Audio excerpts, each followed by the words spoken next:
Hi everybody, I'm Lindsay Murdoch. I'm the K-12 Literacy Instructional Facilitator at White County Central. I'm Erin Bradley. I'm a third grade teacher at White County Central. We wanted to put together a video for you today to explain the upcoming state testing that the elementary will be doing and to give you some more information about that. So we're going to start with, what are standardized tests? So standardized tests are commercially published. We've been using them really since the 1800s to develop the standard for what your child's grade or what grade your child is in. So for instance, I teach third grade. So these tests are developing what a third grader should know. We, as Arkansas, has taken the ACT Aspire since 2015. This is our last year taking this test. We will be using a test that's developed by Arkansas in the next coming year. So third through 10th grade graders are tested in reading, math, science, writing, and English, and these are time tests. Another test that we take is the MAP test, and our K4 students will be taking this in the upcoming days also. Our third and fourth grade students have already taken this assessment, but our kindergartners will take it this Wednesday and Thursday, and our first and second graders will take it May 4th and 5th. The Aspire test will be third and fourth grade will take it next Tuesday, Wednesday, and Thursday, so May 2nd through 4th. And MAP is just another assessment that we use to tell us where our kids are at and what they're ready to learn. Mm-hmm. So, Erin, as a classroom teacher, is there anything that you can use the tests for? So for MAP, we use it for data. We encourage our kids to grow and to make either large amounts of growth or even small growth. And we celebrate that. And the kids know that they're growing if they see those numbers move up. For the ACT Aspire, we use the standardized tests for everything. We use it to check our programs out. Are they doing what we need them to do for our students?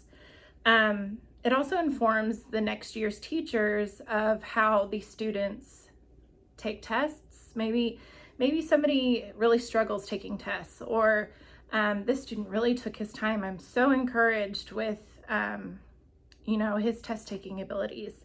It also really helps us make decisions about the student for the coming year. Maybe they need to be pulled in a small group next year, or maybe he really struggled with this.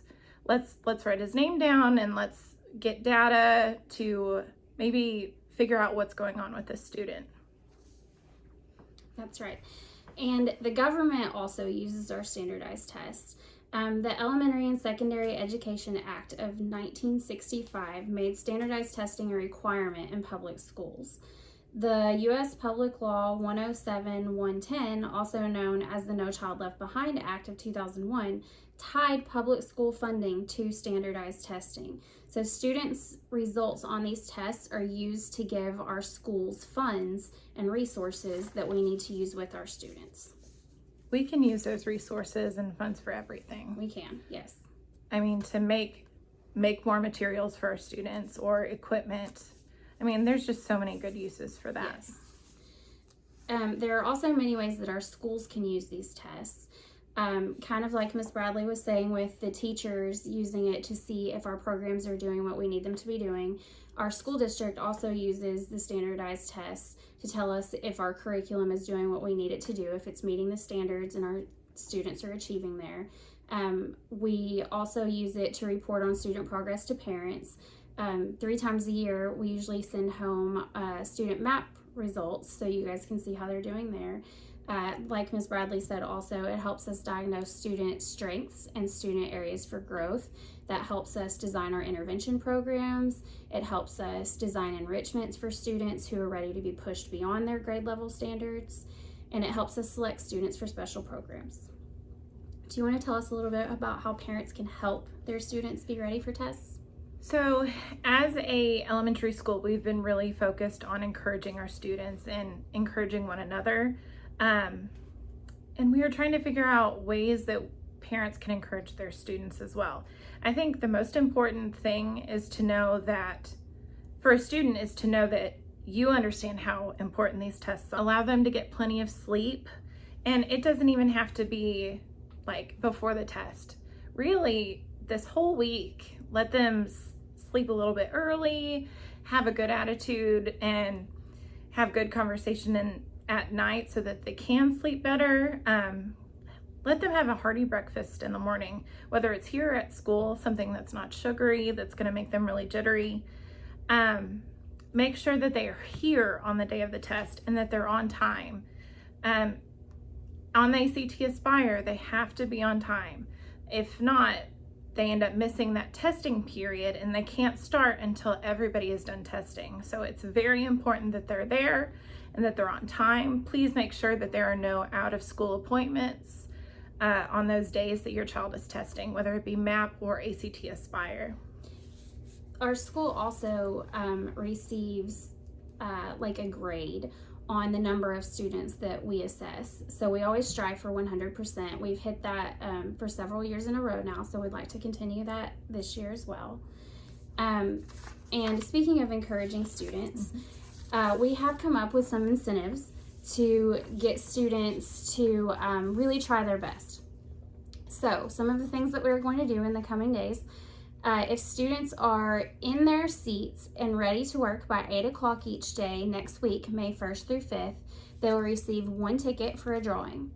They will have another opportunity to receive a ticket if they are giving their full effort. Their teacher feels like they're really trying their very hardest. They will get another ticket.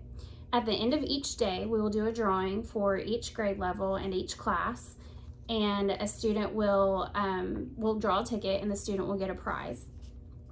Students who are on time all 5 days next week will get to participate in popsicles with the principal on the playground. So Mr. Wagner will take those kiddos who have been here on time all 5 days next week, and they will get to go for an extra recess and have a popsicle with him. I bet you can't say that 5 times. I know, it's hard.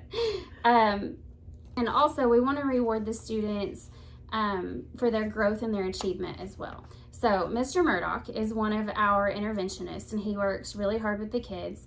The top 2 students for growth in each class are going to get to throw a pie in Mr. Murdoch's face. And the top 2 students for achievement in each class will get to participate in a water balloon fight. So we're also going to have some morning meetings this week and a pep rally next week, an academic pep rally next week, to just kind of reinforce to our students that we believe in them and we know they're going to do their best. Yes. Thanks for your support and thanks for watching.